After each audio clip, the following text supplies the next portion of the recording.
Good evening and welcome to the GNWT's first public budget dialogue session. Bonsoir à tous et tous et bienvenue ici ce soir. Si vous avez des questions en français, je vais faire de mon mieux pour vous répondre. Today's discussion is an opportunity to talk about the kinds of balancing and trade-offs that have to take place in order to maintain government fiscal responsibility while providing both the best possible programs and services to address our ongoing needs throughout the Northwest Territories. Often, in order to provide programs and services and to promote economic growth, there have to be these trade-offs. There is also an opportunity this evening to talk about the impacts of COVID-19 on our fiscal situation. While the COVID-19 pandemic certainly has disrupted the Northwest Territories economy, there are signs of recovery, and thanks to the federal transfers and support that we've received over the last few months, the GNWT remains in reasonably good financial shape. And we will be able to support an economic recovery and also still support the priorities of the Legislative Assembly over the upcoming budgets. There are three parts to tonight's presentation. The first explains the interaction and relationship between the GNWT's two budgets, the operations budget and the capital budget. And it will speak to the challenge of finding sufficient funds to pay for our capital plans while still maintaining our existing level of services and operations. The section describes some of the options for our own source revenues. And last, our third section is information about the economy as a whole, including labor force data and employment data. We'll be looking for information and input on how and where to spend public funds in order to support the growth of our future Northwest Territories economy. So we'll get started. Operating and capital budgets. People very often speak about the GNWT's budget as though it were really just one single thing.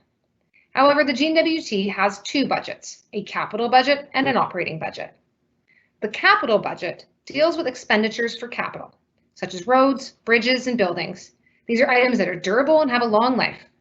The capital budget is released in the fall of the previous fiscal year so that departments can get contracts and supplies ready and in time for the start of the April 1st fiscal year. So for example, this fall, we are putting together the 2021-22 capital budget. The operating budget consists of day-to-day spending for programs and services. And this includes also all of the GNWT's revenues from all sources. The larger operating budget is usually released in February, which gives GNWT departments 2 months to get ready for the start of the fiscal year. The operating budget has a surplus, which is the revenue remaining after all program expenditures. It is budgeted in order to help fund the capital budget. The GNWT can borrow to invest in capital, but under the fiscal responsibility policy, at least half of the capital budget needs to come from the operating budget. So there's a rule, capital investment requires operating surpluses.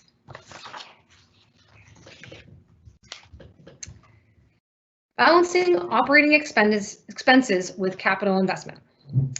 There is an infrastructure gap in the Northwest Territories. You've likely heard people talk about this many times over the years. In comparison to the national average, we have both less infrastructure in the territory and it is very often older than the other provinces. Cost-sharing programs with Canada, the federal government, means that small investments from the GNWT can have large returns. But we do need those operating surpluses in order to take advantage. If the federal government offers to pay 75 cents on the dollar, our 25 cents on the dollar will certainly stretch much further with that federal help. And this is a much better deal than the 50-50 arrangement that provinces typically get. That said, 25% on a large project can still be a significant amount of money for the GNWT's budget. Some infrastructure is needed to deliver government programs and services as well. So for example, you certainly need schools in order to provide education and water treatment and sewage facilities in communities.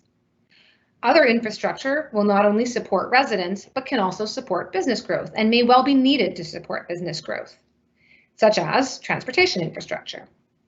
The challenge is to maintain revenues and spending on programs and services in such a way that there are still resources to address the capital needs. And so here, there are trade-offs between different types of infrastructure as well. Do you want to take a calculated risk to support a few big projects, which could potentially deliver significant economic growth over the long-term future, or stick to smaller projects that may well have stronger short-term impacts? few comments now on some of the COVID-19 impacts. COVID-19 has caused our fiscal outlook to deteriorate, much as it has across the world and across Canada. Compared to the projections in the 2020 budget, our revenue is down and our expenditures are up, which has reduced certainly the operating surplus, as you can see in the chart. The white bars show what the projections were at the time of the budget 2020.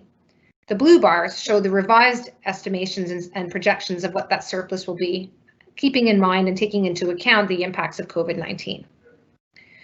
We are fortunate in the Northwest Territories that under the Territorial Formula Financing Grant from the federal government, this makes up approximately 70% of our total revenues, and as a result, partially offsets the losses that we've experienced in our revenues from COVID.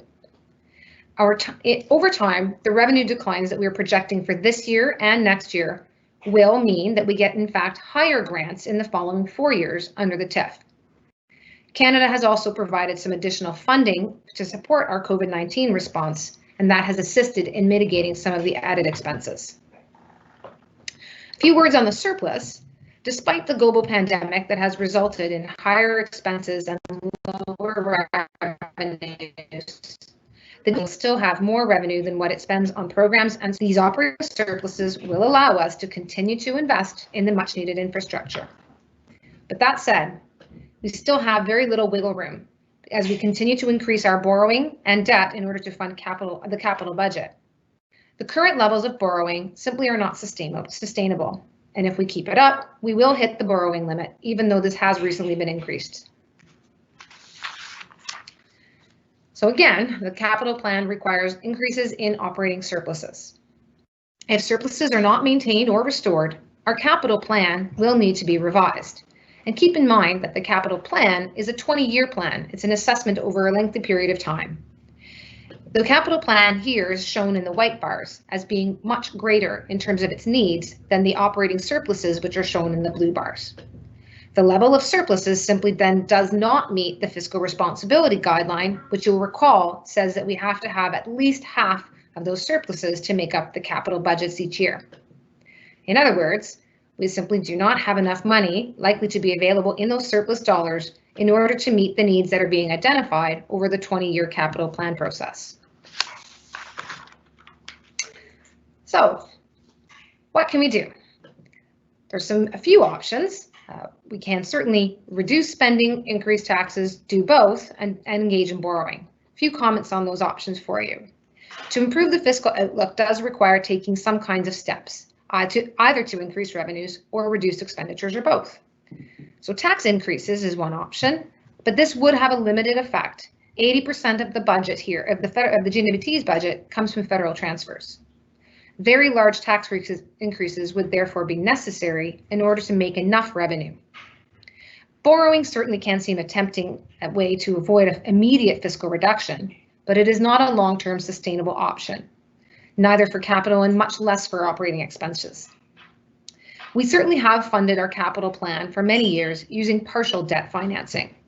As a result, our debt has become elevated and continuing indefinite debt accumulation simply is not a viable or responsible path. Now, I'm going to pause here and just see if there's any questions regarding this initial part of the presentation, the first section here about the balance in the two different budgets. If there are any questions on this, we're certainly happy to take them at this time before we move into the other sections.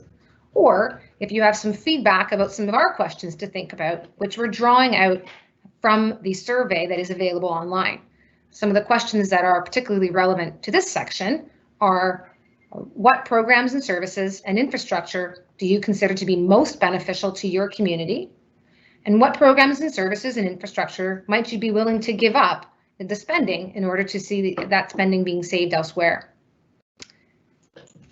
If we have any questions on those, we'll pause, and if not, we can certainly move on to the next section. Okay.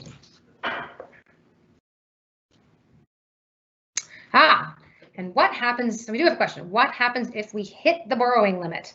Well, if we hit the borrowing limit, we can't borrow anymore. I mean, very simply put, you've maxed out your credit card. So we maxed out our credit card, which means you then cannot borrow anything further. Yeah, it's not really an option, and that's actually why we're saying you can't continue to engage in borrowing over and above the borrowing limit. And that's we were able to increase the borrowing limit from the federal government, but that is something that we won't be able to do again over the next certainly in the course of this government. Any other questions or comments at this point in time? I'll give it one more second. Just one more thought on the borrowing limit. I guess I should be clear. The reality is, we certainly wouldn't let it get to the point. I mean, when I gave it the comparison of a credit card, you don't let your credit card max out. So I'm not losing sleep about this. We're not going to get ourselves into that situation, but that's exactly why we're having this engagement now, so that we don't wind up in that situation at any point in time. Okay, so I'm going to move on, and oh, sorry, I am getting there is another question. Sorry. If the pandemic did not arise, would the capital budget still be higher than the operational and vice versa? Yes. So the capital budget that you see in the slides that were there, though the planning process that's gone into the capital budget is over a course of a long term, and the needs in terms of the infrastructure and capital budget haven't changed. What's changed is the amount of surplus that we are now projecting to have this year and into the coming years. That surplus was projected, for example, in this budget to be over $200 million, and now that's coming in much lower, particularly this year and next year. So it's not the capital that's changed, it's the available money from the surplus that can go into it over the next few years. That is what has changed. There is still a surplus, so it's good news, but again, yeah, it doesn't change the fact that it doesn't change the fact that there is still that gap between them, and that was we already knew that there'd be a gap. It's just it's become a bit more acute. So another question: will you be transferring any funding from the RCMP to social programs, including Indigenous healing? Okay, that is. Yeah, so this is about basically the idea of defunding the RCMP. So the RCMP has a very specific program funding under the Territorial Police Services Act, and we're engaged with the federal government in terms of that agreement. It's an agreement that we have with them to provide the RCMP services that is then funded in part by the GNWT. And that is a bigger conversation to be had in the Department of Justice around how we structure the department, how we ensure that we're providing law enforcement services across the Northwest Territories, but then also a conversation that needs to be had as a whole of government in terms of ensuring that we are also providing all the necessary social services. I suspect that may well at some point wind up being the reason for the Minister of Justice to perhaps appear in a similar session to this. That is a huge question, and yeah, one that we're going to be dealing with, I think, over the next, I hope over the next life of this government, that we can find the right balance for that. Anyone else? Okay, not seeing any further questions coming in. Okay, so section 2, we are moving on, talking about revenue side of the economy, revenue side of the budget, GNWT revenue and the economy. So you'll note here there's a weak connection between the economy and GNWT revenue. And that is because of the size and the nature of the fiscal arrangements that we have with the federal government. As I had noted earlier, almost 80% of our budget, in fact, comes from federal transfers. 70% is from the territorial formula financing, or TIF. And what that is that a small population that we have here and our small economy means we simply wouldn't have the ability to generate sufficient own source revenues or sufficient revenues all on our own. As a result, the federal government provides the transfer so that we can, in the Northwest Territories, provide similar programs and services at a roughly same or comparable level to what's available in the other provinces. And the other 10% out of that 80 is for other types of federal transfers, for example, the Canada Health Transfer. So, sorry, I should note here, the GNWT's own source revenues, when I mentioned that, it is including personal and corporate income taxes, fuel, carbon, tobacco, and payroll taxes, fees and charges, and also resource revenues.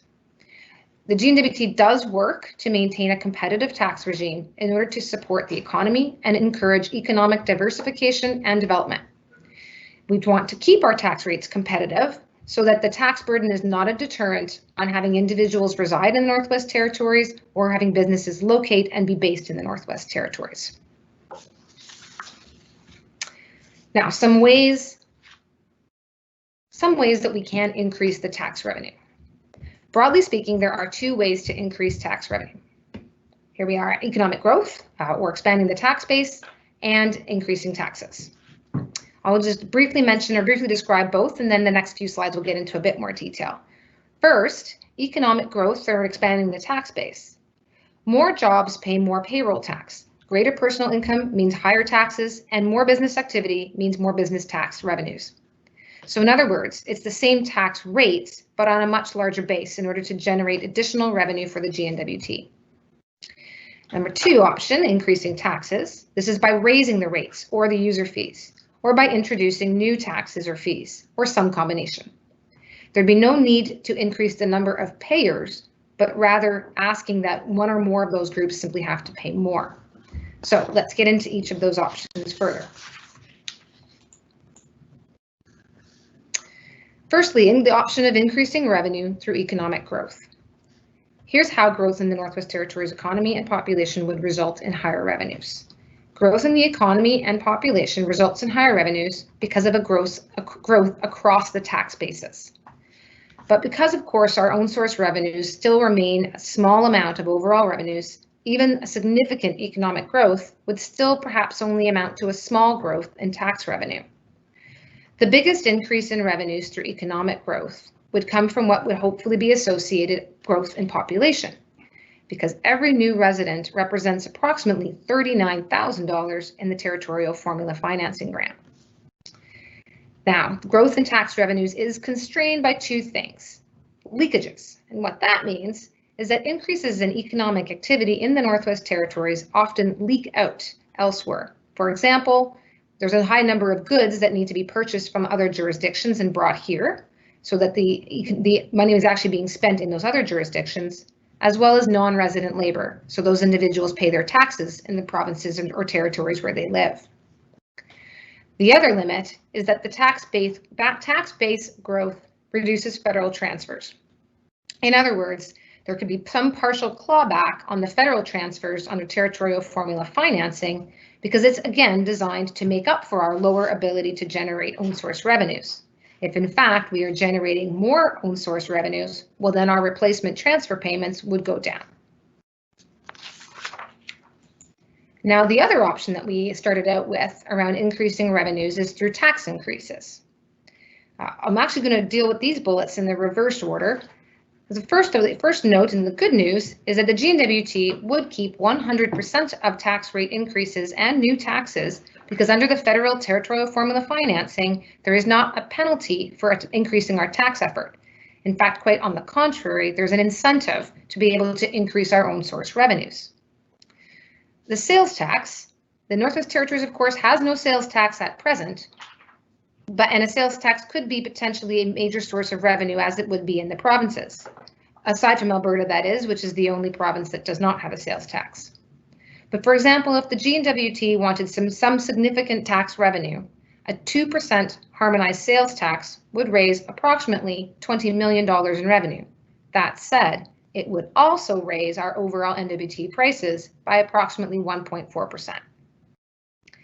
GNWT tax rates other than tobacco and liquor are at or near below the national average. Now, tobacco and liquor, meanwhile, those markups are among the highest in Canada. Fewer comments on tax rates generally. Personal income tax, which makes up approximately 5% of our total revenue. Here, this is a progressive income tax structure, meaning that personal income taxes increase as one's income increases. And that is done by applying a higher tax rate to higher levels of income, refers to as the tax brackets. The general corporate income tax rate, which now makes up approximately 1% of our total revenues, is also close to the national average. Resource revenues, too, could be increased, But here, the fiscal effects would likely be minimal since our net resource revenues make up less than 1% of total revenue. And there is already a fairly high cost for remote exploration and mine development. Adding cost to this sector could risk discouraging new exploration and new mine development and possibly reduce the life of existing mines by reducing their profitability. But that's the end of section 2 with respect to increasing revenues and growing and generating revenue. So if there's any questions at this point on the different options associated with possible increases in revenues and revenue growth, I'm happy to take those now. We do also have some questions here for you to think about. So first question here, if the GNWT's own revenue constitutes so little of our overall revenue, why not just slash corporate and personal taxes to foster economic growth and stimulate population growth and thus transfer payments? So that is, again, exactly one of the kind of questions that we are looking to have input on here tonight, is whether we would consider ways that if you want to look at growing the economy as opposed to increasing taxes in order to encourage own source revenues, that one option might be to create a regime that does have that impact. Again, the small impact of the corporate and personal taxes has to be kept in mind, and at some point you do need to maintain some competitiveness and fairness within the system, but that is exactly the kind of feedback that we'd be looking to get, and to have a sense of whether that's a direction that people would prefer to go, looking at growth in the economy as opposed to using our tax revenue as our primary own source revenue. Okay, not seeing anything else coming in. Oh, no, I think there's something. Okay, here we go. Is the GNWT planning to bring in a sales tax? There certainly are no such plans at the present time.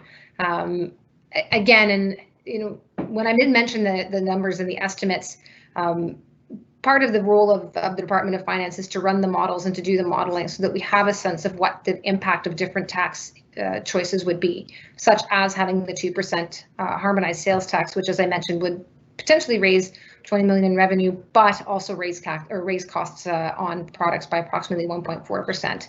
And while 1.4% may not be much, we certainly are a jurisdiction where costs of living are significantly higher, particularly in the smaller communities and outside of the regional centers. So being a small, or rather bringing in a sales tax could have those impacts. And that's, going back to the question that was just asked, if we are looking to bring our own source revenues in through economic growth as opposed to tax growth, that would be a significant trade-off there between increasing the costs of living as opposed to increasing potential for economic growth and competitiveness. Okay. Now, some would say that high tax rates on things like liquor and tobacco disproportionately impact the poor. What are your thoughts on this topic? I mean, I'm certainly familiar with the idea that some people would call these a quote unquote sin tax. At the same time, I'll start by talking about the liquor taxes. So earlier in the pandemic, as some people might recall, there was a lot of disagreement around whether we shut down liquor stores entirely, whether we limit access to alcohol, and how we deal with the fact that there are certainly challenges in terms of consumption of alcohol. So and I can certainly say that after at least the consultation that we were able to do on this question at the time, is that there certainly is not a unified approach or a unified vision on what the right way would be or what the right approach to this would be. So, the Liquor Act, or rather the liquor approach right now, is going to be under review. And in terms of looking at how we do the pricing and how we control and monitor those sales. So this will be an opportunity to dig in even further into how sales under liquor take place. Tobacco, that's really a health issue. So to me, I would say that that's one where the direction that a lot of Canadian jurisdictions are going is to limit sales on tobacco, given the impacts on the health system that using tobacco has. One of the few areas where we actually don't have high taxes is on our loose leaf tobacco. So not that that's necessarily a highly used product at this point, but I would expect that the healthcare system would not want to see a reduction in our tobacco taxes for that reason alone. Okay. Why are we not taxing mines more if they are taking our resources and employing less residents than before? Well, thanks, Colleen. So, as I said earlier, the mines actually right now, in terms of our corporate taxes, that certainly is a competitive tax rate that we're at now. And the resource revenues are also one that at the present time, in the current analysis, that they are again competitive, and that the approach to resource revenue receipts is competitive with the approach across the rest of Canada. There is a review underway of that as well in terms of the resource revenue system and resource royalty system, just to ensure that we are competitive, but also to ensure that we're getting the best possible value here in the Northwest Territories. So as I say, at the moment, it's a competitive system, and it appears to be in line with the approach taken elsewhere in Canada. But it is also responsible, fiscally responsible and economically responsible to do those reviews periodically to see what's happening elsewhere in Canada and ensure that we are maintaining best practices. As far as employing less residents, maybe that's one of those numbers that we can certainly look to get to ensure that that's not in fact the case. The mines are all subject to fairly stringent requirements or encouragement to have adequate staffing from the north, to have a high amount of spend in the north. And in fact, again, I think the monitoring on that is something that's done fairly carefully. So, yeah, and again, there's the balance to be struck there is around ensuring that we remain competitive, so that these the mineral resource sector, which really, foreshadowing, I'm kind of getting into what's in the last section of the presentation around different industries and different sectors, but the mineral resource sector is one of the most significant contributors in terms of labor and jobs in the Northwest Territories still. So wanting to encourage the opportunities in that area means that we don't want to be overly taxing or making ourselves not competitive for that industry. Okay. Good. Well, thank you. And we are then on to the last section. So, the small Northwest Territories labor force constrains economic growth. Northwest Territories economy generates more employment than what our resident labor force can actually supply, and as a result, we wind up with the fly-in and fly-out labor. Economic growth can lead to higher outsourced revenues through an expanded tax base. But again, we want to keep in mind here the bigger picture on the economy. So we are going to get into here a number of different measures and factors, including labor force. And I want to be clear that, certainly, although there's some things that are going to be out of our control in terms of the GNWT, there are things that the GNWT can do and should be looking to do.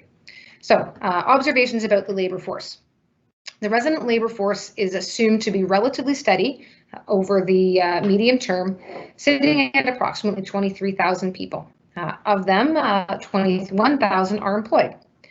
However, the total employment in terms of employment available is over 26,000 people. That difference, some roughly 5,000 positions or people, is in fact then filled by non-resident labor. These workers do not pay income tax in the Northwest Territories. They do pay payroll tax. But also keeping in mind that parts of the economy depend on these workers and really could not operate without them. So once again, we're talking about having different balances and trade-offs. Now, as I mentioned just earlier in response to one of the questions, the Northwest Territories economy is dominated by both government, public administration, and mining. These are the two largest sectors in the territorial economy, and that's resource extraction and public administration. The jobs mix is in fact quite heavily skewed towards public administration, 7,200 jobs, which is thus by far the largest employer in the Northwest Territories. And keep in mind, this is not just GNWT jobs, this is public administration and government across all levels of government. And of note, public administration and mining are also some of the highest paying jobs in the Northwest Territories. Some good news is that both of these sectors are strongly linked to other sectors such as construction, transportation, and professional services. What that means is that these two sectors have strong associative effects in the economy. In other words, that the dollars that are earned from these two areas are then recycled and recirculated in the economy. Also, the sheer size of government, different governments, means that government actions and government policy can have a strong impact throughout society, on labor, and ultimately on the entire economy. So we are a force multiplier for good and for bad. Now, as I was saying, there are different levers that we can control. There are things we can control and things we can't control. Let me start with the things that we cannot control.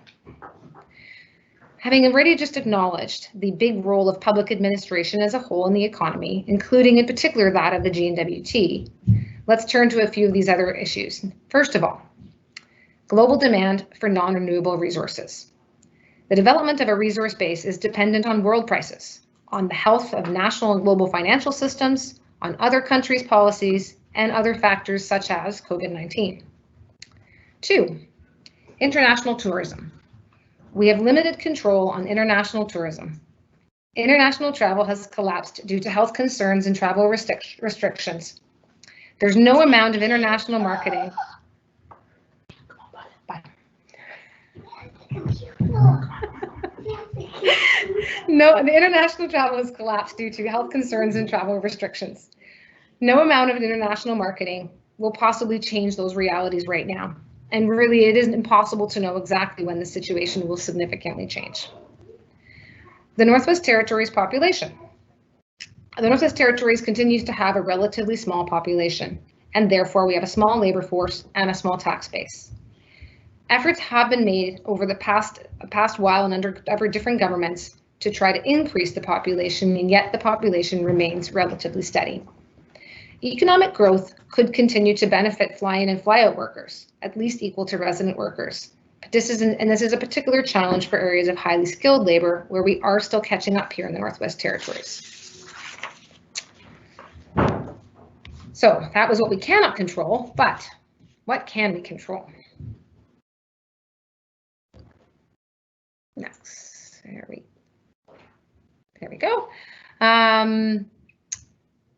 Government is, as we said earlier, a major player with relevant levers that we can pull.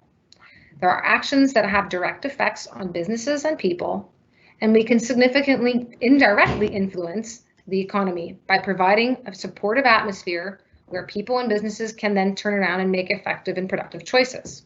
So some examples are listed here. Physical infrastructure.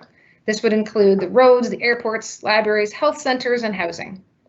Programs and services such as education, healthcare, child and elder care, and various economic incentives. Public utilities such as water and electricity. Regulatory environments such as environmental and consumer protection and business regulation, and taxation. We can provide a system where we will create right conditions for growth while still generating revenue in an equitable and competitive way.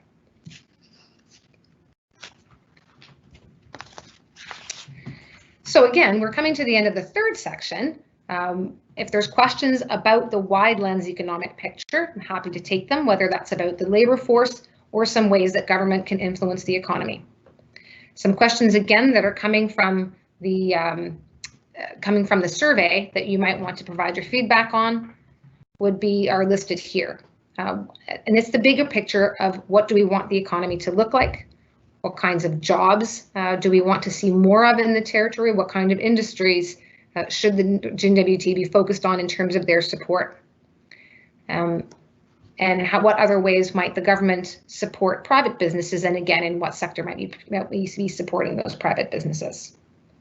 And I should have noted this earlier, but I'll certainly note it now. We are keeping track of all of the questions and as well as any input that might be received. And that is both in terms of questions that are coming in writing right now, and then in terms of if there's other feedback that you may want to give after the fact, you're certainly welcome to send that in.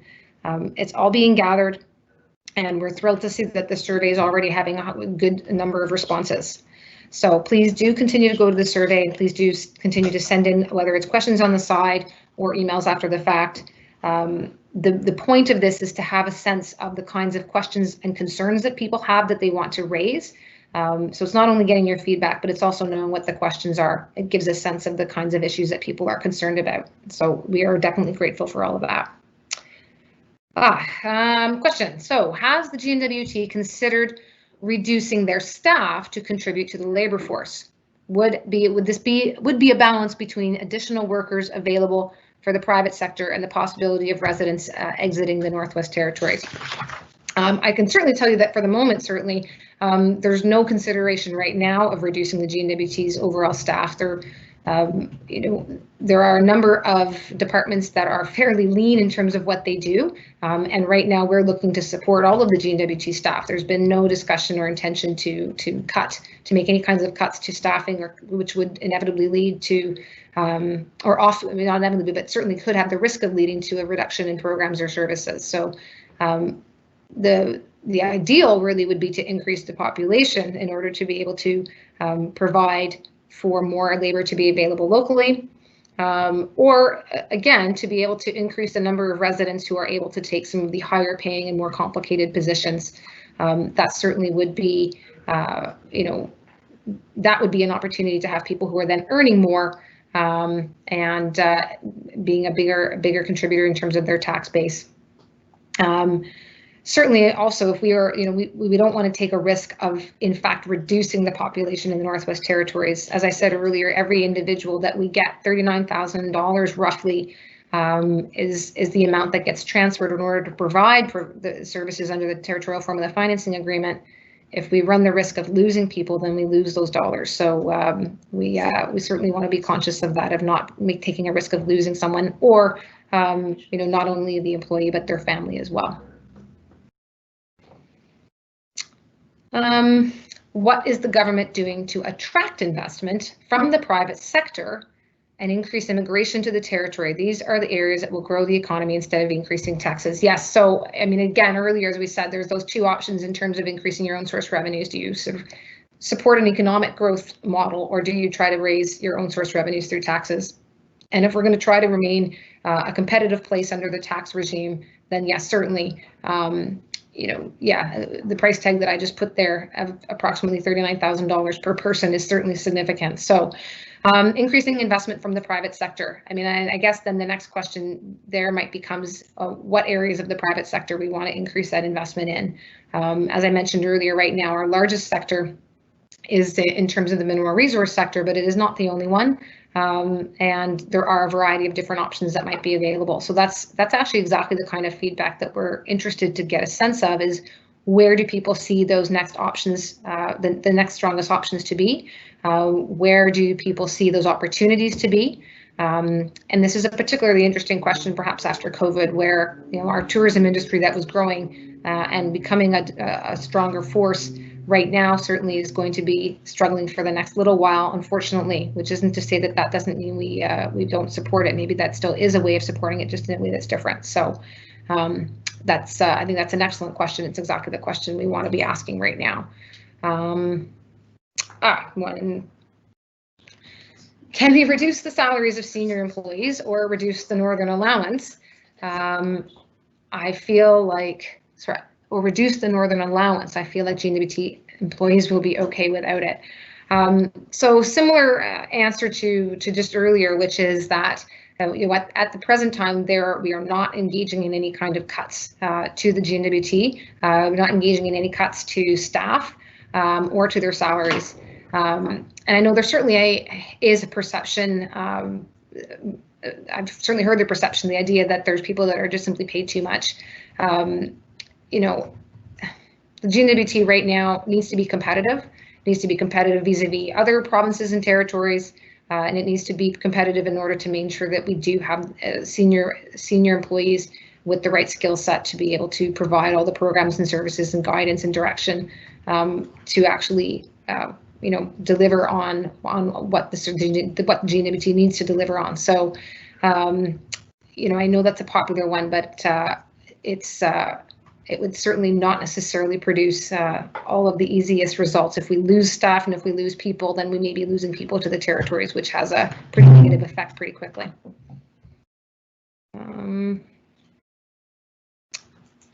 If there's any more questions coming in.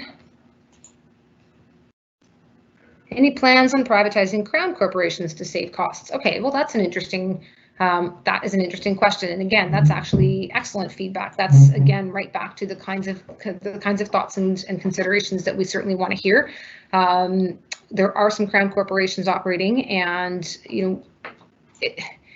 it's not only whether or not that would save costs is the analysis that would need to be done. And I'm not the minister necessarily responsible for all of our associated corporations, but I'm certain that this again, since someone had asked me from the media, where does this feedback go? It doesn't just live in finance. This is the kind of feedback that we want to ensure all ministers have access to, and all of cabinet has access to, so that as we are making our business plans going into this fall, that we can be considering whether or not there are opportunities to save costs, deliver programs more efficiently, and deliver the utilities more efficiently. So that's thank you for that one.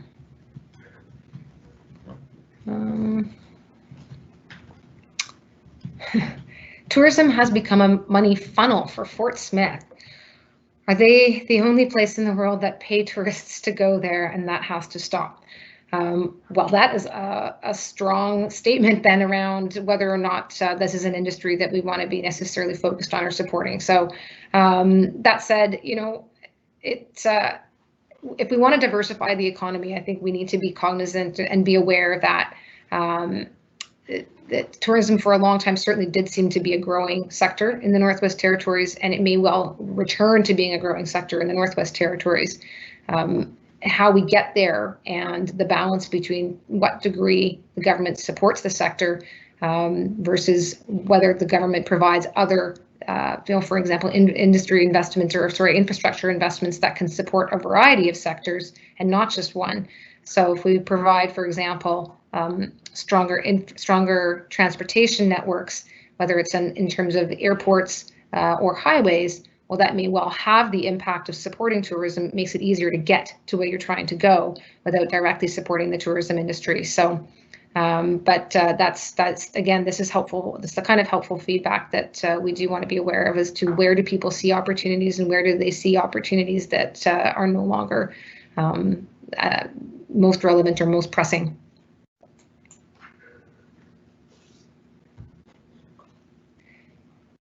Healthier population equals less chronic disease and less impact cost on the healthcare systems.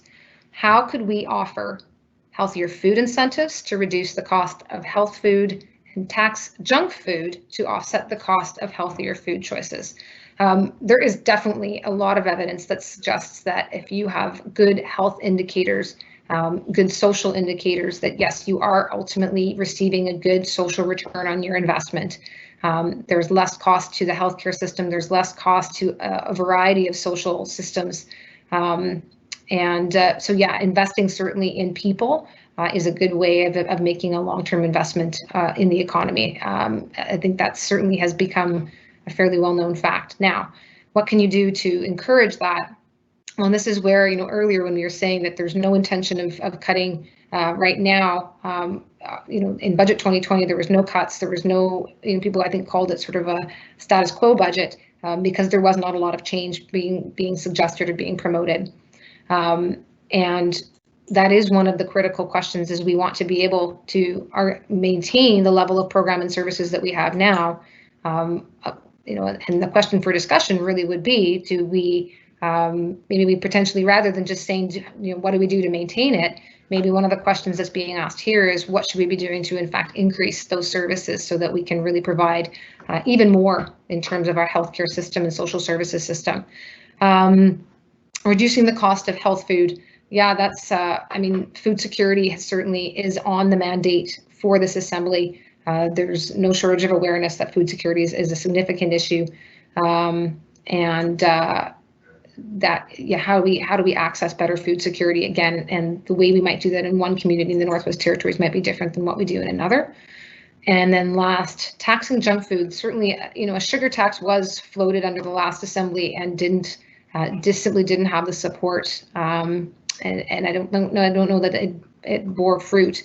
So that research and that information is out there, and we certainly can go and take a look at it. But it didn't get where it needed to go the last time around.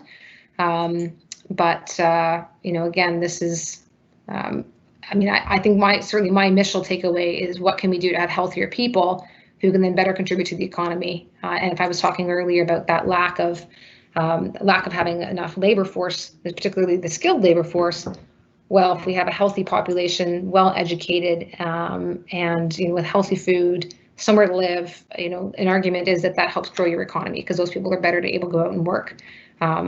So again, where do you put those investments in order to achieve that goal?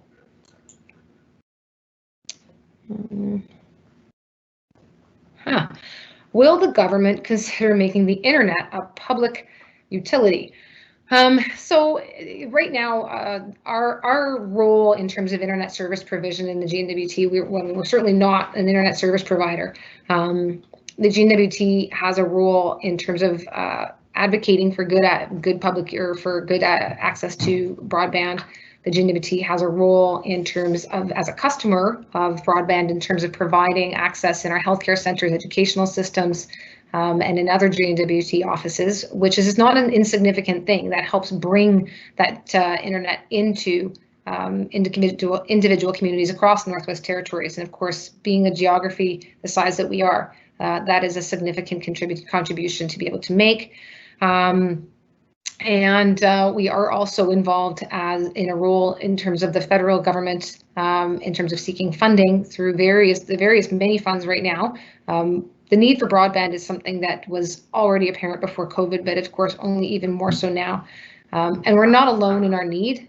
What I have discovered in terms of when I'm attending some of these federal meetings with other ministers is that there's a lot of rural places across Canada who are all struggling. And the sort of silver lining of that is that it puts a lot of pressure on the federal government to be finding a way to ensure that there's funding available to increase and improve broadband connectivity. But as far as our role of making it a public utility, that certainly isn't the structure of broadband or of internet right now. But that doesn't mean we don't have a significant role to play to increase access in communities, bring in a point of contact in the communities, and really play our part as an advocate and as a cheerleader, if you will, for funding and for greater funding, and also at the CRTC. They're the ones that are really in control and in charge. So I think this is the one comment that has received the most likes at this point, which is certainly an important takeaway. And for what it's worth, I can certainly assure anyone that the need for internet and broadband connections across government and across communities is not lost on anyone in the government.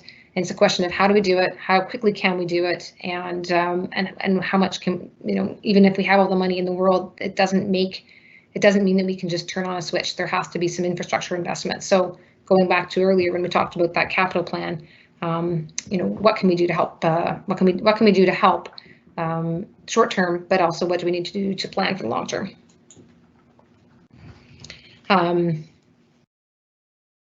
And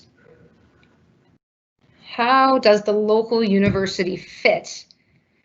How does the local university fit in the capital investment plan? Can that not be some kind of income generator for the government eventually? So Aurora College and the long-term plans for Aurora College, certainly that EC&E has a significant place on the capital investment plan and on the capital plan over the course of the next several years. As far as being an income generator, to be honest with you, that's I don't have the answer to that question as to whether that's even really being considered. I think the focus on Aurora College right now is on transforming it into a polytechnic, and the focus for that is not on the income generation so much as it's on provision of educational services at a level and in a manner that make it more accessible to people in the Northwest Territories. As again, we need to have good labor standards. We need to have, or not labor standards, we want to have good opportunity for access to labor in the Northwest Territories, particularly skilled labor and educated labor. So that's a major part of it. But the idea of an income generator is certainly not lost either. There certainly is that potential, and that's where you get into the idea of a knowledge economy, and this being one part of a knowledge economy, which is a direction that is also looked at within the mandate. and is beginning to be talked about, I think, more and more, the idea of shifting ourselves as a knowledge economy and what that could do for us. If we are able to shift into a knowledge economy, and that we could certainly start to be a place of choice and a destination of choice for people who are looking for unique things that we would have to offer here. And that then, of course, grows the population, which has a very direct connection to revenues coming in from the federal government in terms of the territorial formula financing. And I do take note that a focus on increasing access to a polytechnic and to post-secondary education in the north is definitely has a couple of likes there. So that is good to see.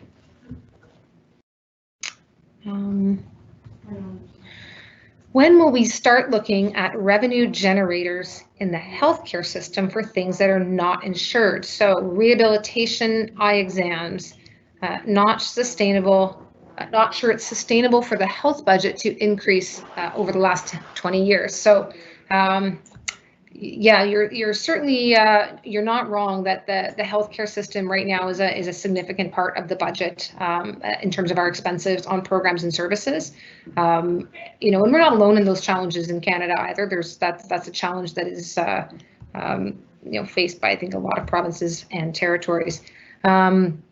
As far as a revenue generator, though, that is again not something that is right now being floated, but that's again why we're doing the consult, is to get any ideas that might be out there and available. But we want to certainly maintain again that if our healthcare system doesn't offer comparable, reasonably comparable services to what's available in the rest of Canada, we don't want to put ourselves at risk of losing our population. We want to continue to ensure that the Northwest Territories is a destination of choice.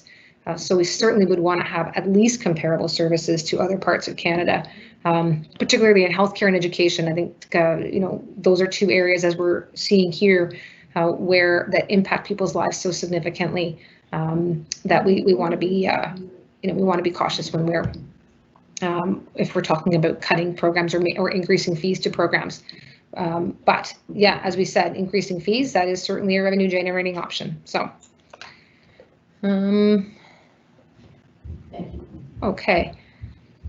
Given that the cost of living in the Northwest Territories is double and in some communities triple that of the provinces, seniors receive half and in some communities a third of pension support as Canadians do.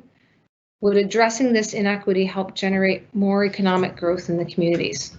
Okay, so if I'm understanding all of that correctly, it's that the high cost of living it really cuts down on the impact of the pension dollars that are going to elders and seniors in the Northwest Territories, some even more so than others, depending on the community that they're in. So can we address that by generating more economic growth in the communities? And let me actually just unpack the very end of that and talk about economic growth in the communities, because, again, growing economic opportunity in the communities, increasing regional employment is also in the mandate already. It is something that all 19 members of this Assembly recognize as being important, the fact that we need to increase economic opportunity in the communities, diversity, economic diversity, and regional decision-making in the communities. With a view to being better able to address the specific needs in each specific community across the Northwest Territories. So I think that's, in some ways, when you're saying if this would help address economic growth, putting dollars back in via the seniors or via those on pensions is one option, but really looking at a way to increase the labor pool or the labor opportunities in those communities, that is something that this government's already been tasked to do in order to provide those kinds of opportunities, which then, yes, may well reduce the cost of living in some regards, which then puts the money back in the seniors. So those kinds of things do start to all be impacted and cyclical, and it's all. I mean, that's where the economy as a whole is really a reflection on what we're doing in our society and how we're managing, how we care for one another in our society. Oh, what percentage of individuals currently pay taxes in the Northwest Territories? So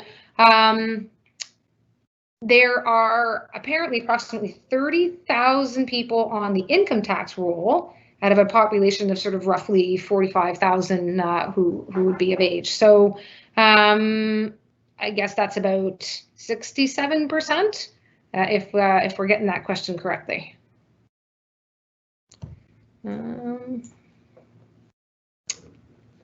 Yeah, anyone else out there? Yes, Northwest Territories healthcare costs are second only to Nunavut.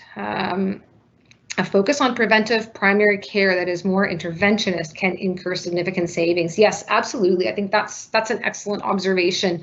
And that's not dissimilar to a comment that was made earlier, that if we can engage in a better social return on our investment, healthcare return on our investments, that we are going to then actually have savings. So, those are both really good points, and it occurs to me that the presentation speaks about increasing own source revenue and economic growth.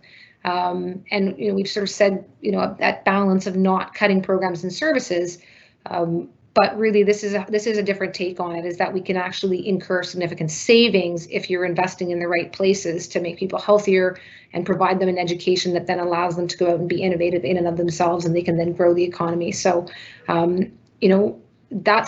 that's the fascinating challenge of government, is seeing the way that all those things do interconnect, and at what age do you have to step in to be preventative. The 0 to 4-year-old age bracket is certainly significant, but that means you're investing in their long term. So again, having that vision of something and acknowledging that if you invest in children when they're 0 to 4, you may not necessarily see the quote unquote savings until sometime later, but if we're talking about 20-year infrastructure plans, and this is certainly a critical observation, I'm thrilled to see it in the list of things that are here. And that said, yes, our healthcare system in general,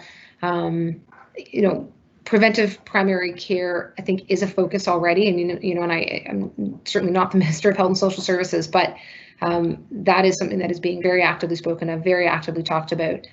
So I think that's an excellent observation to have here. And as far as healthcare costs, keeping in mind too that we do wind up with significant costs for travel, for medical travel for folks, and in that sense, we certainly are much more fortunate than Nunavut there, and they pay a lot more than what we do, which doesn't mean we don't, and doesn't mean we shouldn't look at ways to reduce those costs. So, again, I think I said this earlier, we want to ensure that our healthcare system is one that is bar none. That is a great opportunity to really benefit society, benefit people, and keeps more people able to work, helps with the labor force. So yeah, as I said, it's a holistic and all connected, and I'm actually really thrilled that people are making those connections here.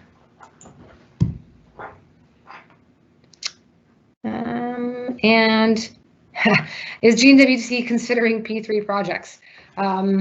So I mean, in a nutshell, yes. So simple answer is yes. And I think, so going back to one of the parts of the presentation, we're talking about the fact of having the long-term 20-year capital plan. Some of those projects, by their very nature, have to be major projects. They have to be major investments. They have to be large-scale investments. And some of them are smaller. Some of them are more immediate short-term investments that will have a more immediate impact on a particular problem or a particular community who's having, who needs a health center, or really just needs a, fixing to the road. Health center starts to get into the bigger picture items, and a P3 structure is one opportunity to provide a way of balancing the risk of the project that is not all on the shoulders of the government, and spreading out the cost of that project in a way that a government can't necessarily right up front spend all of the money and incur all of the risk to build a major piece of infrastructure. But by looking at some alternative structures, we're actually able to deliver a capital plan that is more diversified and more varied. So it certainly is it's a type of funding, it's a type of programming that, although they know they get a bad rap, that's actually a direction that a lot of governments are looking at going because of what the opportunities that it provides on those large and complex projects. And keep in mind that the P3 is actually the private sector. So if we're talking about ways of increasing and growing the economy and bringing up more resident labor, if this is an opportunity to deliver on infrastructure that has an impact on people, but also delivers some incentive to the private sector, it has to be an option that we're looking at in terms of how we deliver on those projects. In short, oh yes, okay, so this is, I think, building on some of the questions from earlier, maybe on something that I had said. If you get back to the basics, you can eliminate a lot of cost. Yeah, so if you get back to the basics, meaning you are ensuring early child care, health indicators, education indicators, you can eliminate a lot of the cost, particularly over a long term. I don't think there's anything untrue about that, but which programs, which population, where do you start? Do you put it all into the early childhood healthcare system? Do you put it all into the education system? I'd love to do both. But again, that's the trade-offs and the balances that we have. We have to continue to provide programs and services and infrastructure for today, but we want to be looking, for the little people that sometimes enter into your screen, and making sure that that future generation has all of the building blocks that they're having, perhaps the conversation that they have in 20 years is even better if we do things correctly right now. That would be the ultimate goal, in my view.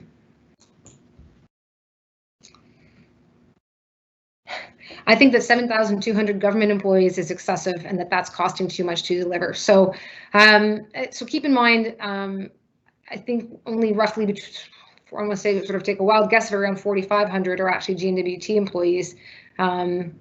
But this government number includes not only the GNWT, but municipal governments, community governments, federal governments. So it is a big number, but we're actually not sort of maxed out in terms of the size of public administration. The Yukon and Nunavut both have higher territorial size of their public administration than what we do. So we're actually, kind of ahead of the game in terms of leanness when we compare to our other territorial counterparts. That the GNWT actually does operate on quite a lean public service already. But yeah, it's an interesting question. I don't know where we compare in terms of provinces, but I would kind of keep in mind that we have 33 communities spread out over a fairly large, expansive geography. But yeah, so point taken there, though. Anyone else? Oh yeah. Higher taxes are not really an option. People are already taxed to death. Companies have to pay their fair share, and the GNWT has to be competitive with other provinces. So, yeah, thank you. I mean, and that's, as we were saying, as I think I've said probably a couple times through this, is we certainly are looking for ways to find the balance in terms of revenue and expenses. But yeah, taxing people to a point that is not competitive risks losing our population. Taxing businesses in a way that's not competitive loses the business base, and those things will impact our population, which impacts very much on the territorial formula financing, and it impacts on the availability of the labor force, and it impacts on the availability of innovative ideas to grow an economy. So, yeah, we're it's exactly the kind of feedback, again, that we are looking for, so I appreciate that. All right. Would the GNWT consider more income testing for programs and services? So income testing meaning, I assume it's meaning that certain programs and services, when there are fees associated, that again, sort of like the tax system where it's graduated, you get more income, you pay more tax. You have more income, you would pay more fees for programs and services, or perhaps you get less access, for example, on income assistance. If depending where you're at, you may get more or less forms of income assistance. So, again, that's exactly the kinds of questions we want to be looking at, is if people would be considering or open to the idea of there being more graduated programs or fees. The actual income, though, So yes, so as far as considering it, that's again why we're doing this. But as far as the impact that has in terms of actual own source revenues, the revenue that we get for fees on programs and services is not a significant component of the budget, but it is the kind of question that we want to be looking at. So, an online tax is necessary if local businesses are to be protected, especially now with an online tax is necessary if local businesses are to be protected, especially now with COVID decimating retail. Oh, sorry. Yes. Okay. I think I see now. Right. So, so something for online sales. I am, to be honest, not actually sure whether the GNWT would have the jurisdiction to do that, or whether that might be under a federal mechanism, which would not necessarily benefit our bank books, but that is, yeah, that's an interesting idea I hadn't thought of before, to be honest with you. So thank you. And I'm just getting word from, I have some help here with the people that are kind of bringing in questions, that if there's questions from the past slides, whether it's from the early discussions around the economy generally, about the fiscal situation, about revenue generation. If you haven't, obviously we are getting quite a general list of questions coming in, and yeah, so please do continue to just to send in whatever frankly might be on your mind at this point. Okay, next one. How far along are we in the capital plan? So the GNWT keeps a 20-year plan. So there's a 20-year overall look at all of the capital needs, and there's a fairly robust and detailed system in terms of evaluating what kinds of infrastructure is needed and where, and a fairly detailed system in terms of evaluating, the life of a particular item of infrastructure and the impacts that it has on population, health and safety. So that evaluation process is ongoing. As I say, 20 years out, there's a plan in place, and obviously it gets adjusted constantly as needs can rise and fall, and one can become more acute and more necessary. As far as this year's planning, so the way that it'll work for this year is that by September, Cabinet will be going. Each department goes and presents in front of the MLAs, who then are, there's a back and forth and an evaluation with MLAs, and then it is debated on the floor of the House in October. So there's always drafts in place, but as far as the final process, that doesn't happen until October. Significant planning happening, as I say, earlier this fall. I guess I'm wanting to emphasize the idea that the planning aspect of it is constantly taking place. There's always risk assessments that are underway in terms of evaluating the needs and which projects can go forward or must go forward, and trying to balance the balances and the trade-offs of what can we afford to do now, what do we typically need to do now, and what do we have to be planning for sort of for the next season. And let's see. Why did we raise the borrowing limit then? Okay, so fair question. The borrowing, yeah, we raised the borrowing limit because we need to have that flexibility. So, we certainly don't want to be in a situation where when you look at the projections over the life of the 19th Assembly, and you can see that, as there's always some increases year over year, and seeing what the capital plan demands, as you reach more and more towards a point where we're getting much closer and closer to the borrowing limit. If something happens where the projected surplus, say in a year and 2 years from now, suddenly gets decimated, and frankly, COVID-19 is not a bad example. It fortunately didn't impact the surplus to the point that we can't deliver on the capital plan at all. But there was, over $60 million, or roughly $60 million in difference in terms of what our surplus is going to be. So that is not an insignificant change in the space of just a handful of months. And, knock on all the wood that the impacts of COVID-19 are already now projected and planned for. But the pandemic certainly is not over. So, having the borrowing limit raised gives us that flexibility that we're not looking 2 years down the road going, gee, I hope nothing happens. I mean, I think people used to say sometimes a bad fire season can have significant impacts. So it doesn't take much where you have an emergency situation that you're going to wind up spending a lot more money than you expected, and then your surplus is suddenly not what the projections are. So this gives us that flexibility that we don't have to be worrying plan over plan. Oh, I'm falling behind in my questions. Sorry. Will the GNWT be investing in more infrastructure to support tourism in the near future, trails, parks, etc.?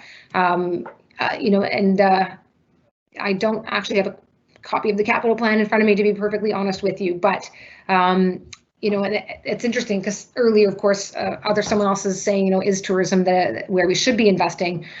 Tourism certainly was an area of significant growth prior to COVID-19. And may well come back as an area of significant growth. I mean, I think the reason it was an area of significant growth is because the Northwest Territories has so much to offer. But yeah, you're quite right. To really maximize on that and to maximize on that in communities outside of the major hubs is definitely going to require infrastructure. So yes, it's on the capital plan. Where it's on in the capital plan, I honestly can't tell you off the top of my head.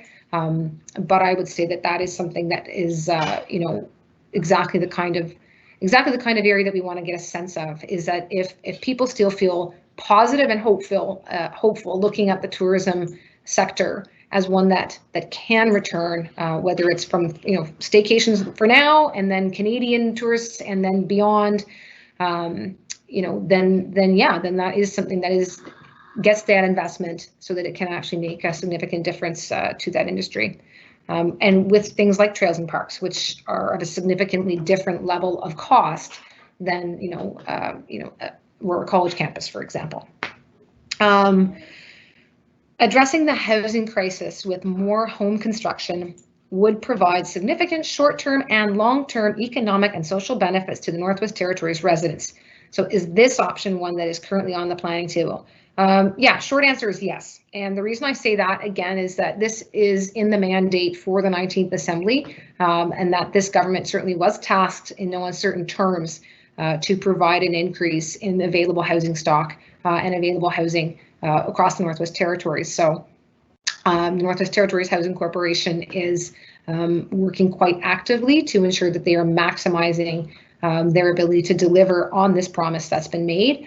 And yeah, and again, this is actually another great comment that identifies the connection between, you know, healthy people and healthy residents, healthy labor force have a better opportunity to be employees, to be at work, and to be innovating, and to be creating businesses, and to be investing in ideas. So again, drawing that link, I think, is a very powerful thing when we're going into business planning for all departments, and when we have to figure out what do the business plans for the departments look like. So somebody's just liked it, so I'm going to keep speaking on this for 1 second before I go to the next question. That you know, something I should mention in talking about trade-offs and balancing is that the GNWT, as we announced back at Budget 2020, is now going to move to 4-year business planning. So, you know, I talked about a 20-year capital plan, which is great, but the year-over-year plans for the departments who delivers on the programs and services such as your healthcare and your education and your early childhood were typically done as a 1-year sort of process. You know, and departments may have a longer strategic vision, but in terms of the business planning that gets on which then the main estimates or the budget is built, that was a 1 year by 1 year process. So the fact that people are seeing those connections, I think, is great, because I think that will speak to what happens in those 4-year plans. That if we're going to start to see differences in healthcare, education, and some of those foundational elements, you need to do a little bit more than just a year-over-year plan. So that's exciting to see those connections being drawn here. Next question, can you make the online weed store better? It's kind of terrible, and the GNWT is probably losing a lot of tax dollars because of how bad it is. Sorry, yes. That's not a new complaint, to be quite honest with you. You know, one of the things that was actually one of the first things that I think when I assumed this portfolio that somebody raised with me is, why is this not any better? And I was somewhat comforted when I attended one of the federal meetings where other finance ministers are saying, you know what, no one's making quite the killing off legalization of cannabis. as what there had perhaps been a vision of in the early days of its legalization. So it does take a bit of time to develop the legal source, the legal supply. It then also takes a bit of time to develop the market, where you have to disrupt an existing market. You have to disrupt an existing economic system and replace it with this new one. So it does take a little bit of time. Yeah, thank you for your patience. And that said, I am acknowledging, yeah, that's it's an area that I'm looking at. I don't know that it's going to be a source of tremendous tax dollar revenue. It certainly hasn't been so far.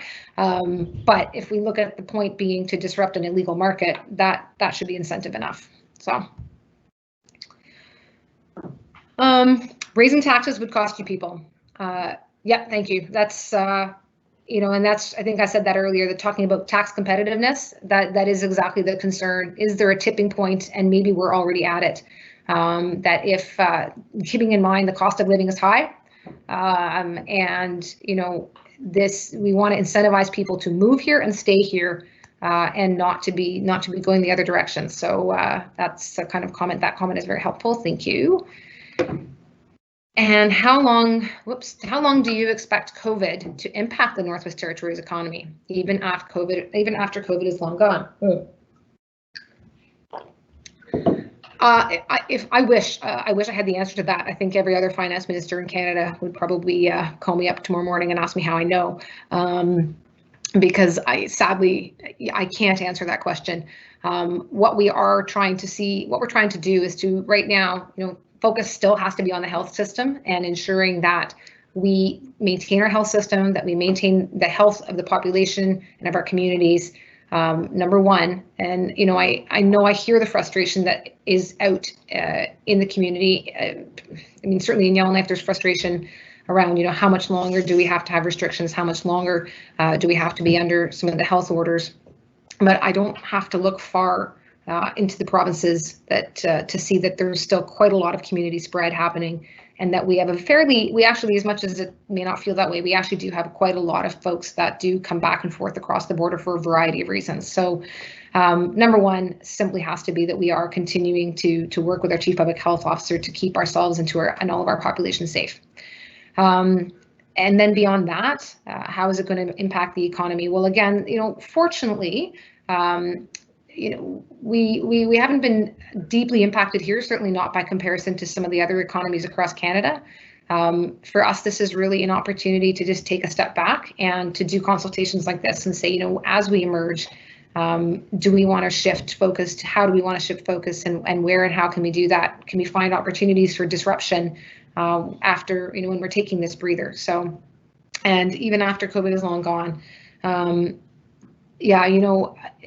again, I think that kind of modeling and that kind of look is happening all the time and everywhere. So more is going to keep coming out as we can get some numbers together. I see there's more questions coming, so I won't stick on this one for long, but even just looking at the impact on unemployment, the numbers that we get back from March to April to May changed significantly. So even just trying to figure out those impacts in those early days is going to see some fairly significant changes and significant numbers. So just unpacking those 3 months is something we're working to do right now. And the other thing that's unknown is it's hard to know what's going to happen internationally or even nationally. But again, we're fortunately in a fairly good position right now that although we certainly have challenges, as I think gone through in this presentation, COVID hasn't decimated us, and I'm hopeful that it will not. Okay, sorry. So a lot about COVID. On to the next one here. A 20-year plan won't work. Technologies are changing too fast, and we are missing here and now opportunities that would generate billions. Okay. So the 20-year plan is really, really more focused on the physical infrastructure, like the roads and the highways and the buildings. And that's where we, when I compare us down to southern jurisdictions and the infrastructure available in southern jurisdictions, and looking at the life of a building or the life of a healthcare center or the life of a school, there's, fairly detailed assessments that go into determining what makes the life of those buildings. But you're absolutely right that technology is way ahead of that.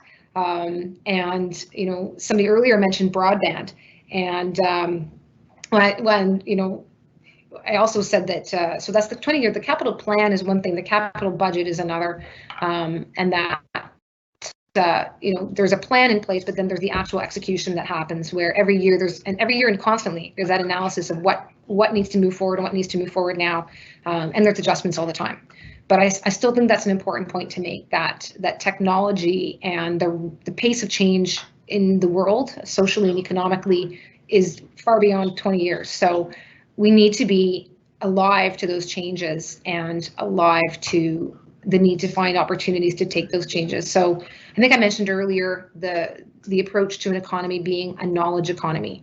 And, I think the vision that is already in the works within the GNWT is not just knowledge economy in the sense of, or college, it's knowledge economy in terms of how we think about the economy. That the economy is actually can be knowledge, and can be a very different way of thinking about what and how we structure the source of where we get our funds. So I think there are some directions that we're going that are looking at things a bit different, quite differently. And again, that's I think that's exciting feedback to have, is that people also can share those kinds of visions and start to, look at ways to grow our economy by expanding the way we think about what an economy is, which would certainly be one of those opportunities that is a little more cutting edge. Any lucrative immigration program or similar measures in the pipeline for probably post-pandemic time, considering increasing the population would be a key to our economy. Yeah, and it's key to our economy. It's certainly, again, immediate own source revenues in the terms of the increases to the TIF, increases labor availability, which then increases the tax base, and potentially increases available businesses if folks are starting their own businesses. So yes, you're right. I think that is not lost on anyone. It's a question of how to do it. As far as immigration programs, both ITI and EC&E run immigration programs. And as far as their level of lucrativeness, I suppose that there's probably folks who would say that they're not doing a good enough job, given that our population has remained fairly steady over time. So there's been a few comments here tonight on immigration. That is clearly an area that I think we're going to have to go away. And although I'd said earlier that efforts to increase have not sort of borne fruit, if you will, that maybe we do need to go back away and say, look, we need to take another look at this, because this has come up a few times, and it's hard to argue with the fact that increase in population certainly does have a significant impact. All right, might be reaching the end of live questions. Let's see here. And I'm trying to think if there's any other interesting little tidbits of things we've been working on while we're sort of queuing up any more questions that are coming in. I did mention our 4-year business planning, which, as I said, I think is it's a small, but it's a notable change. Other things finance is doing, the Department of Finance has increased our ability to do program evaluations, doubled our capacity to do that. So, again, I think a few folks were asking about program delivery and service delivery, and are we, really are we doing the right thing, and are we getting what we want? Are we really getting the best bang for our buck, best value for our dollar? So the only way you can do that is if you actually evaluate the programs that you're delivering. So we've doubled our capacity to do that internally. For those of you worried about the costs of how that happens, but yeah, so that is happening already, and that I'm hopeful that will help deliver, again, better value for the dollar. We are also going to be doing an approach of gender-based evaluations in terms of the kinds of places that we spend money. So this is sort of brand new, that the Department of Finance, when we evaluate requests for spending and for dollars, that we are now going to be adding another lens, which is gender and identity, and how different budgeting approaches and budgeting or expenditure requests impact on different segments, different members of the community, different members of our society. So there are some, I think, fairly more cutting edge and innovative things that are already happening. And as I'm speaking, I see another question, and we might hit our last. We might be hitting our last question here. So, oh, and what a nice way to end. Would the GNWT consider a reduced workday? Asked at 8:24 p.m. So right now, I'd like to say yes. I have to, I'll be honest with you, a reduced work day is not something that I have had raised with me, although there have been people asking whether there'd be a modification to the work week, which, and we certainly said we'd go away and do some policy research on that. I think the research has been done. It's a question of going in and looking at what those impacts would be. So that research, again, I think I already committed in the House back in June that I would pull those papers out, make sure they're updated, and see what the work on that looks like. I'm certainly reading stories from around the world right now that there's been, with, again, that COVID-19 provided a disruption, and sometimes a disruption is an opportunity to think about the way we do things and whether there's better ways of doing things. So I know that there's other jurisdictions that are looking at reduced work days, reduced work weeks. Although right now, again, our focus as far as public service is making sure everyone is safe and healthy and well, number one. There's also been now a move to go back to a return to the workplace in terms of regularizing and normalizing government programs and services, and also just simply regularizing and normalizing, the functioning of government right now as we're recovering from COVID-19. But that said, that doesn't mean that we're not going to have to look longer term at, at how people's work days are structured and work lives are structured, and how do we measure the productivity that goes into a public servant's workday, so that we can be a flexible and attractive workplace for everyone.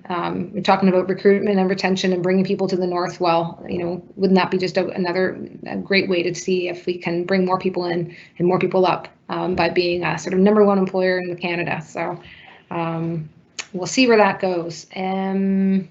Let's see.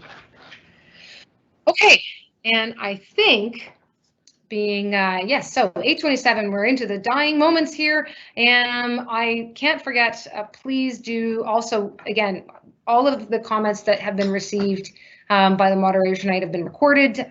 In fact, I think there's probably about 4 people somewhere within the GNWT right now that are very actively scribing everything and writing everything down. It is all being gathered up. And seeing the likes come in, that helps too. But please do go also to the survey that's available on the website. There's I think more than one section where it is open for your comments. So it's not just a multiple choice. We do want to get the comments and the feedback in the survey as well. If you would, there will be paper copies delivered to the communities. Presumably, if you're online, that's not a challenge for you. But if you know someone who wasn't able to get online tonight, there are other ways to access outside of email or through phone systems or through the government services offices around the Northwest Territories. The survey response already has been great, which is extremely exciting. I think this shows that people are engaged and are really caring about the future of the Northwest Territories, as do we. So I'm thrilled to see it. I'm grateful to have you all here tonight. I'm grateful for all the questions and comments, and wish you all a good evening. Thank you.